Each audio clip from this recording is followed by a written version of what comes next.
with me as well is sports psychologist Dan Abrahams, and Chris Davis, who has not contributed much in the last 15 minutes, but he's been keeping his considerable powder dry, not just dry, in the Sahara under a special blower. Chris, reveal your powder. My arid questions. I'd like to ask you the two questions. Sure. What is the difference between a sports psychologist, psychiatrist, and a football manager? You know, and then... No, let's answer that first one first, because okay. I think it should take some answering. I'll let the other one get more arid. Yeah. I'd say there's a difference in expertise, if you like. Absolutely, football managers do psychology. I don't think anybody would debate that. Jose Mourinho and Alex Ferguson are great football psychologists. But the amount of psychology they can do within their role is slightly limited. And whenever a football manager says to me, well, I'm the team psychologist, or I'm the psychologist at this club, so why would I need you? Fear. That's fear, isn't it, speaking? Yes. The first thing I'd say to them is, the problem with that notion is that no player is going to come to you and tell you that they lack confidence. Why? Because you are a decision maker. A coach, it's a flawed concept, the manager, a psychologist, to some extent, because you are a key decision maker. If a player comes to you and says, Gaffer, I'm not confident right now, what are you going to do? There's no chance you're going to play him.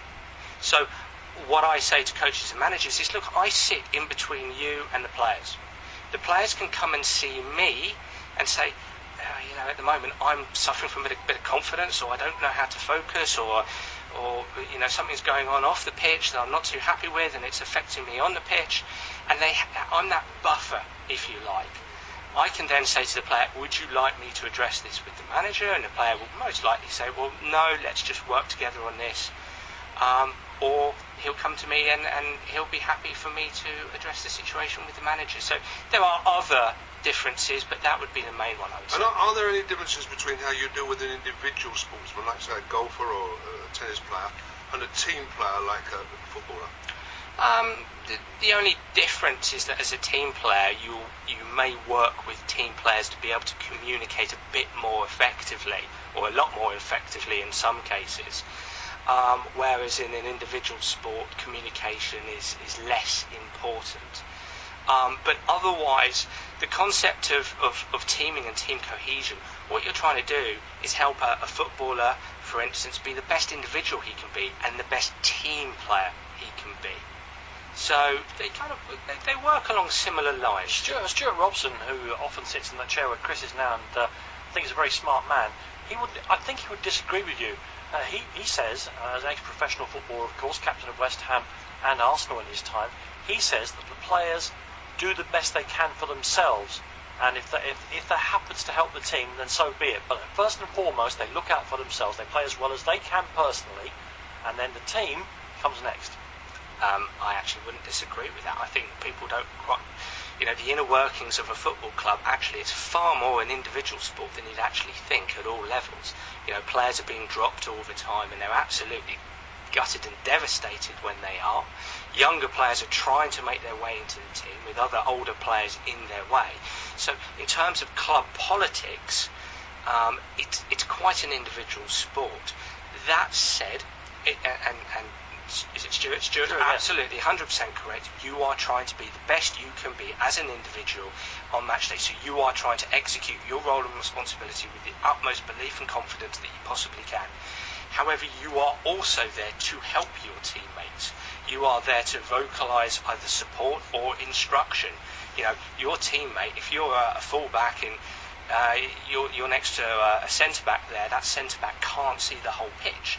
So you're there to be able to communicate to that centre-back what's going on around him. So, look, you're trying to be the best individual you can be, but also the best team player you can be. And of course it is noticeable that at the very, very, very top, most of the absolutely outstandingly brilliant footballers of the last few generations, and maybe this is because you have to be, I'm thinking about Messi, I'm thinking about Zidane, they have been fantastic team players as well. There are exceptions where you could argue Cristiano Ronaldo hasn't always been the most fantastic team player, although he has proved under Mourinho, even in that respect.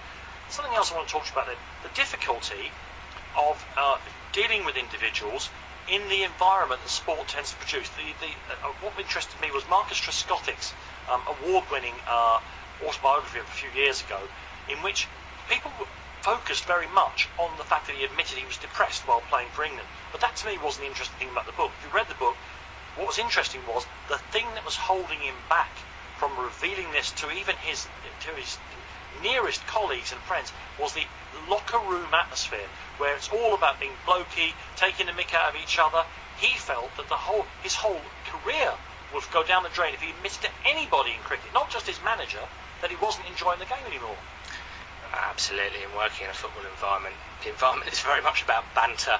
Having a sensible conversation at a football club is few and far between. I think the pressure on sports people is the immediacy of outcome, the immediacy of result that you have. If you make a mistake, if you're out for a duck, if you miss a golden opportunity, you get punished verbally, you get punished, you punish yourself if you like, straight away. It's there for the world to see. That's enormously stressful. And without wanting to sell myself on air, that's exactly why somebody like myself, why sports psychologists are so important in this situation. If you take the Marcus Trescothick situation, and I don't know huge amounts about it, and I don't want to make any assumptions of the England management at that time, I think it would have been important to have somebody in place who Marcus could have spoken to prior to either it coming out or it manifesting itself in depression. So I don't think there's anything wrong with having a blokey banter atmosphere in the dressing room, provided there is an escape for those safety players. valve, if you like. Safety valve. Yeah. Have you ever worked with a manager? Yes. Really? So it's not just sportsmen. And the manager lacked confidence, or football manager? Yeah,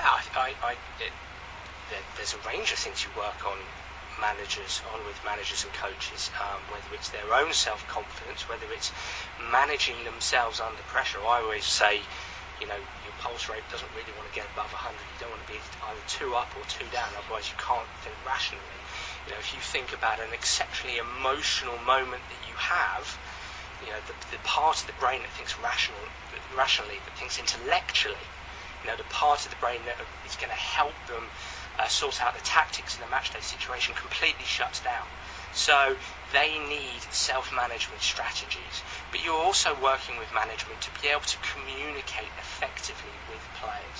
Communication is this invisible thing quite often that is so important, being able to manage the relationships with players, being able to motivate the players, which is a much more subtle thing than you actually think. So yeah, absolutely. A lot of my work is done with coaches and managers. Before the break, we were talking about how players have they have 2 amazing junctions, it seems to me, in modern sport. They have the junction when they get their first professional Premier League contract or their first IPL contract in cricket, and suddenly find themselves very rich people indeed. And importantly, they also have a second junction, Dan Abrahams, where they stop playing the sport. And the effect seems to be twofold in the sports that I follow very closely. Somewhat horrible statistic that there's more suicide among cricketers than anybody else in the nation. And in footballers, it seems to be divorce. But let's just say that there are consequences of stopping, of retiring, if you like. Now, it doesn't seem to be. I don't know. Maybe the figure for depression among people who retire, from sports broadcasting or sports press writing or whatever, are huge. But the PFA so far have tended to treat this as a social issue, to talk and train the young people to say, save your money, prepare for the next life, and all the rest of it. But it seems to me, on an individual level, this is a deeply, deeply troubling psychological time for people when they give up the game. Absolutely. They fall in love with the lifestyle. They fall in love with being around their mates every single day. And when you retire, that's gone. That's gone forever. And I think that realism kicks in when you're sitting in your armchair at home, and you haven't got that banter, and you haven't got Saturday to look even though you're fantastically well off. I don't think wealth inoculates anybody from feeling lonely, not having your friends around you who you've had for your whole career. So it's an enormous challenge. And I think one of the things we have to do, and I can speak in terms of football, is just make sure as young players win pro contracts that they have other things in their life. I know that from having worked at several academies that those who win pro contracts aren't advised or made to go on and continue their education. There's no provision there, and I think that's absolutely important that should be provided. I mean, I'm right in thinking that's another extraordinary life event when you go from being often a working class kid to suddenly being a very wealthy person. And look, let me just write. I'm just signing my name on a piece of paper. That took 1.5 seconds. In that 1.5 seconds, your life is profoundly changed for you, and it would be insane. Oh, sorry, that's not a word you probably want to hear. It would be unusual if that didn't change people. Absolutely, and you know, I always quote the Barcelona Academy here, is that we're not trying to create extraordinary footballers, we are trying to create extraordinary individuals. If they become extraordinary footballers as a consequence, then absolutely fantastic. But those young players coming through, up to the age of 18, they go to school until 5 o'clock, they then go and train. They are at the La Masia site, they stay there, their environment is managed. That makes an enormous difference. They're grounded, they're humble, they're focused, and that is what we have to bring into British football. Do you think that one of the differences, one of the reasons perhaps for the high divorce rate is that the husbands and wives see more, maybe too much of each other after retirement? Possibly. You know, many sports are subject to going on tour. I can say as a teenager, and I looked at the golf tour and I thought, wow, you know, you get to be away 30. You're in the sunshine the whole time. It's brilliant. Not if you play the European tour, it tends to rain a lot, but you know, you look at that as fantastic, but then you get to your sort of early 20s and you've got your friends at home, and suddenly going out on tour isn't as appealing. And I know several golfers, for instance, who have won major championships or big tournaments and kind of thought, well, is that it? All of this hard work, this 8 hours a day, my hands are bleeding, I've gone and won what I wanted, and that's it, really. And well, listen, we've been talking for the last half hour, and I hope entertainingly and illuminatingly about these are theories, these are concepts, this is psychology talked about without example. You've written a book, it's called Soccer Tough, and it's subtitled Simple Football Psychology Techniques to Improve Your Game. And down in there, you've actually written about some of your actual successes, and you can name names, and I'm sure the players won't mind. Who would you say has been your greatest success? Somebody who's really helped? Yeah, sure. I think that would have to be a guy called Carlton Cole. I started working with Coley back in August 2007 when he was languishing in the West Ham reserves. 18 months later, a lot of hard work later, he won his first England cap under Fabio Capello against Spain. He's a classic example of somebody, I'm not a psychologist, you may have worked that out by now, but I can still see there's something, we call them confidence players. There are times, and maybe you can tell me how you contribute to this. I remember when he started to really play well for West Ham, and he's come off the boil since then, he would probably admit that himself. It was a game against Arsenal at Upton Park, where he was playing against some of the best players in the Premier League, and he must have had 40 touches of the ball in the entire game. Every one of them was brilliant, absolutely spot on. He led the line. I remember he pulled the Arsenal players out of position. I think he scored a goal, and I thought, why doesn't he play like that all the time? Because clearly he can do it. He's a confidence player. What did you have to do? What was the situation with Carlton? There was a lot of things we worked on. It was really a case of helping him manage his environment rather than the environment managing him.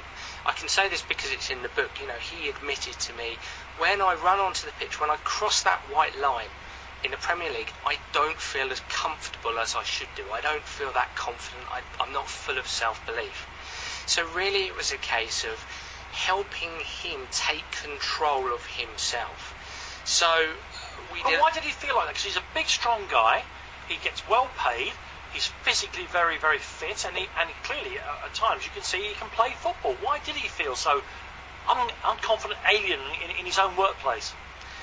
You know what? The first time we walked into the room and I met him, I just couldn't believe this guy. You know, he's 6'3". I thought he would be exuding confidence, but he wasn't. And your outward projection doesn't necessarily represent how you feel inwardly.